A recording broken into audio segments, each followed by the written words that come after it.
The scene opens with a boy who is seen trying harder to master the protection spell but fails to conjure it. His master advised him to keep trying. Time passes, he was now a young man and his master has grown old. He has spent years casting a protection spell but couldn't master it till now. His master asks if there's someone whom he wanted to save. Just think of that person, and he said it's his mother. When he failed again, he asked his master, Zhong, whom he would save, to which he stood quietly. Apart from casting spells, the boy, Qingming, is an expert in teleporting spell and proved himself in a short trial, but his master added that it's not enough to become a yin-yang master. It's when they notice that the compound wall begins to crack and there's a shadow of a huge serpent demon. Shuang sends him off via teleporting and tries to take it under control. The master calls 3 of his guardian spirits using his blood, a snowhound, a gold spirit, and a mad painter, who are incarnated to protect the master and catch the serpent who was trying to escape from the wall. While the mad painter creates a protection wall, the snowhound goes to the wall, subdues the breaking walls, and then tries to hold the serpent there. Gold Spirit protects the master, and all 3 of them fortify the wall barrier through their spells, but the serpent breaks through it and attacks them. It was then that Xingming returned with a few other disciples, and upon their master's order, they created a protection spell, except Xingming. Instead of creating a protection spell, Xingming creates the teleportation portal as he has mastered it. As soon as the serpent releases some poisonous bullets to strike, his master creates a protection spell for him and sacrifices himself. This was the unuttered answer to Xingming's question, to whom Zhong would save. Seeing their master dying, the gold spirit stood up and took revenge on the serpent by sacrificing himself to destroy him. As the serpent tries to escape, the snowhound seals it off with his powers. Everyone left and Xingming stood there in grief. Zhuang revealed that it is just the shadow of a real serpent, and this meant that the serpent has awakened now and can't be killed because it has been there since the beginning of the world. He added that the evil serpent feeds off human desire and obsession. Also reveals that about 300 years ago, 4 great masters from the 4 different sects of the Southern Territory sealed the evil serpent in someone's body in the Imperial City and cast a statue of an azure dragon, vermilion bird, white tiger, and black tortoise, so whenever it's awakened, masters can protect the world through them. Master died, they but made Xingming the new master. He ordered him to go to the Eastern Realm and protect the world from the serpent. Very soon, the queen was informed that the shadow of the serpent has resurfaced and the masters are on their way. Xingming arrives at the Imperial City by night. A man named Boya was playing the flute, standing on the roof. As Xingming arrives in the city, he and Boya at the same time leave to trace the demon as they heard some sounds. On arrival, Boya attacks the demon while Xingming protects him. Boya is angry with the hermetic paper that the demon has stolen to play and remember his love. He catches him while Xingming reaches to save him, and he does so because he wasn't a bad demon. Watching this, that demon told Xingming his wish to be his guardian spirit, and eventually he was allowed to be.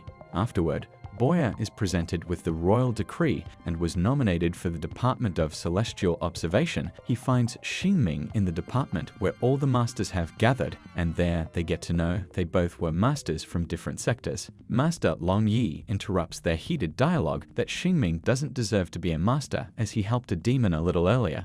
Moments later, Shuo comes and advised them to put themselves to sleep because they are disturbing Master Hongruo, who is old, and also the 4th master. Xingming seemed shocked because Shuo's face resembles all alike his master Zhong when he was young. Following this, Master Long Yi spreads her protective bugs on which Shuo ensures her that he has already guarded the department with a magic barrier so no demon can come and go. The next morning, all 3 masters were waiting for the 4th master when the princess arrived to talk to the masters before starting heaven worship rituals. There, Master Long Yi whispers that princess knows black magic and uses it on the empress to obey whatever she says. There a guard arrived and told them that Master Hongruo is found dead. How? The queen orders to investigate this and announced Shuo as a 4th master. She then orders the masters to awaken the 4 guardians so they can get rid of the demon serpent. A discussion takes place on the master's death and who might be responsible, whereas the princess suspects Xingming because the demon may use a teleportation spell to get inside the magic barrier and kill the fourth master, while he added that the killer might be within the department to become another master. What?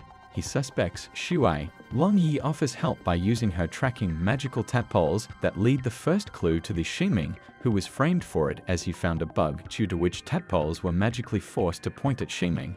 Also, he was proven innocent on Master Boya's confirmation as he had put a magical ear in his room and he didn't leave the room all night. While talking, the tadpoles start to point at the princess, on which Long Yi takes pardon for the tadpoles being oversensitive and takes them away. Xingming appreciates Boya for saving him and returned his spy magical ears, on which Boya returned some magic eyes that he found in his room. Obviously, these were placed by Xingming. At that moment, Long Yi showed up carrying both the spying tools. The next day, when Boya leaves his room, he finds Xingming drinking and comes over to talk to him when a woman, a demon, brings tea to Xingming. Boya tried to attack, but Xingming dodged his attacks and saved his spirit guardian, who was just a butterfly spirit. Then everyone leaves for their tasks. Long Yi begins awakening the guardian statues and the rest capture different demons, so they can use their life essence to awaken the guardian statues. While everyone was busy with their tasks, Xingming preferred to stay at home and enjoy the company of male and female guardian spirits, which Boya didn't like. Xingming went to Shuya and asked him about Master Hongruo's death as he still suspected him. On asking, he revealed the truth to Xingming that he is Master Zhongxing's spirit guardian who took an oath to protect the Empress, but after the master died, he's dying slowly. The next day, Boya finds Xingming again with his fellows while others try to wake the guardians. Later, Long Yi and Boya succeeded in their harvest of awakening the statues. On his return,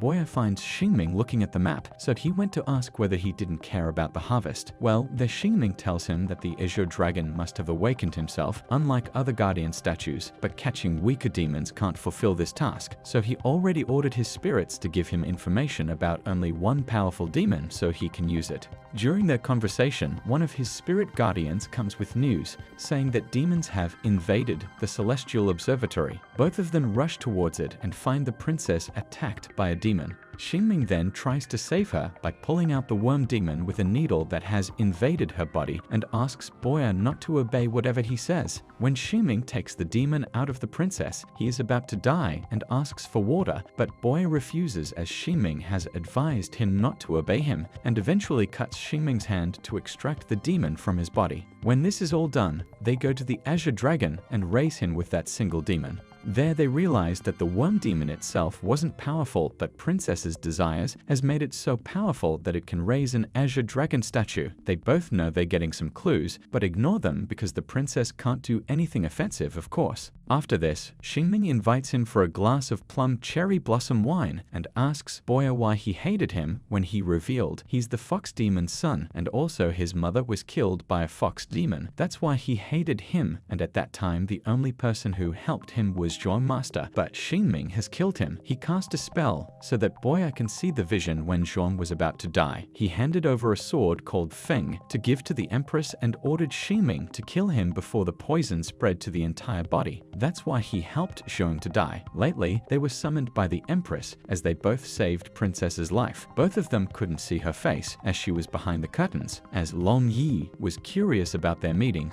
so she sent a magic spider to spy. She was shocked to see that the princess was talking from behind the curtains, not the Empress. Later that night, Xingming was in his room when suddenly the observatory protection started to disrupt. Boya and Xingming looked at it and then found Master Long Yi and Shuyu fighting each other because Shuyu claimed that Long Yi wanted to kill the princess. Xingming protects her from Shuyu and Boya pulling his arrow on him. While everyone was sparring with each other, Long Yi wanted to run away, but she was attacked by a hair demon and then quit. Xingming rushed to save her, but she pointed at the princess and said, "Princess is, oh." She left it a mystery and died. Later, Xingming went to Boya's room and revealed that Long Yi said that the princess is someone, so he suspects her, while Boya opposed him, saying he has grown up with the princess. The only person whom he suspects is Shuyu. Then Xingming reveals that he is actually a spirit guardian of Zhuang, so he couldn't do all this, and said how a worm demon could be so powerful. That's only because of the evil desires of the princess. Well, they'd both decided to investigate independently. On the other hand, Princess went to see Shou and asked why the hair demon killed Long Yi. He revealed she sneaked into the Empress's room and had seen the princess there, so she must be dead, and he said it was time to reveal the evil serpent, but he wouldn't be able to do so until the masters are here. They must be dead too. The next day, Boya and Xingming get ready for their investigations, and Xingming gives Boya a label that Master Zhuang has created upon creating Shuyu as a guardian spirit, so he can use it to make Shuyu do anything, while in exchange Boya gives him spy ears so they can communicate if he finds the princess a culprit.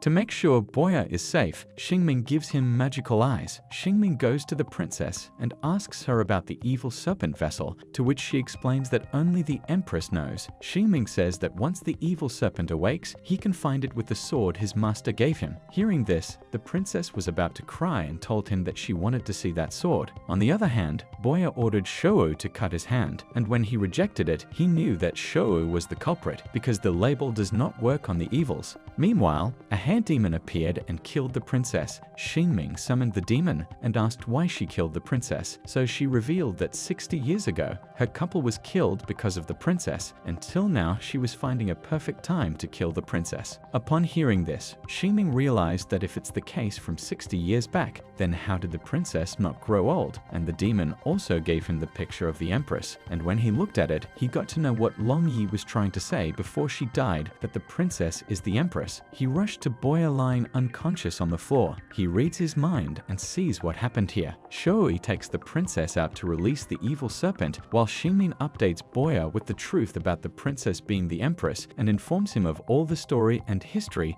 that has been cooking up until now. They rush after them, where Shuyu taunts Xingming for his too much information, and the princess reveals that she's not the princess, but her real identity was of the Empress, and she's the one who has consumed the evil serpent and kept it inside her body to become immortal. But as the four guardians have locked the serpent inside the imperial city, so she also couldn't leave and lived there for hundreds of years, she has loved many people, but everyone died. When she meets Master Zhuang, who has come to Imperial City to slay the serpent that resurfaced from her body, they begin to love each other, and came to know that the vessel from the evil serpent emerged again and again in the Empress's body, but still loved her. One day, he said he must return to the temple, but before leaving he created a spirit guardian who looked the same as him to protect the Empress throughout his life, and created a sword that can slay the serpent and named it Feng, after the Empress's real name. Now, when the master has died, Shou is slowly dying, and she will transfer the evil serpent in his body to make him immortal. When the evil serpent is about to awaken, Shou sends both of the masters to a cell filled with sand via teleportation, from where Xingming comes out because he was an expert at it. But Boya is still trapped. Xingming communicates with Boya with his ear charm and gets him out of the cell, where his sword gets activated and flies to the evil serpent, but Shou holds it and throws it towards the wall. The evil serpent is awakened, and Shou has taken it in his body. The serpent has arisen, and the guardians have started creating a boundary around the city, except one that was assigned to Shou, which he intentionally didn't activate. The Empress is wrecked by the emotions and killing of innocent people, so she jumped from the serpent in order to kill both of them, but the serpent swallowed them. Xingming and Boya teleport to the unraised guardian, and Xingming tries to stop the serpent by summoning the spirit guardians. They hold their own and fight against Shou and the serpent. Boya asks Xingming to protect him when he uses himself to raise the last guardian. Boya raises the guardian as he was the son of a fox demon, and the trap for the serpent is completed. Shou took the human demon form and wasn't able to be killed now. While they were fighting, Xingming goes to the Empress and shows her the vision from Zhuang's death, where he revealed that he has loved his love of life till the end, and he wanted to see her because he wanted her to do the right thing. Boya raises as a vermilion bird and fights Shou. When Xingming returns with the Empress, he gives the vermilion bird a sword to kill the serpent. As the bird throws it towards Shuyu, he blocks it, and the Empress frightens Shou that she will die if he didn't stop and slits her throat. This makes Shou heartbroken. There they get a chance and kill Shou with a sword, but as the serpent was about to fall, it sent poisonous bullets towards Xingming, from which Boya saved his his life. The protection wall begins to secure the city again. When Xingming thought everything was normal again, Shuo appeared again, as he was a spirit guardian as well, so a single attack wasn't enough. He pulled out a sword from his body and threw it towards Boya. There Xingming cast a protection spell to save his life and was shocked, but this meant he really wanted to save Boya. That's what helped him to cast a spell. Before it can reach Boya, Xingming cast a teleportation spell and once again attacked Shuo. He was finally dead. In the end, they've worked out their differences. Xingming and Boya are good friends. Boya even uses a magical arrow to speed up Xingming's journey to his destination.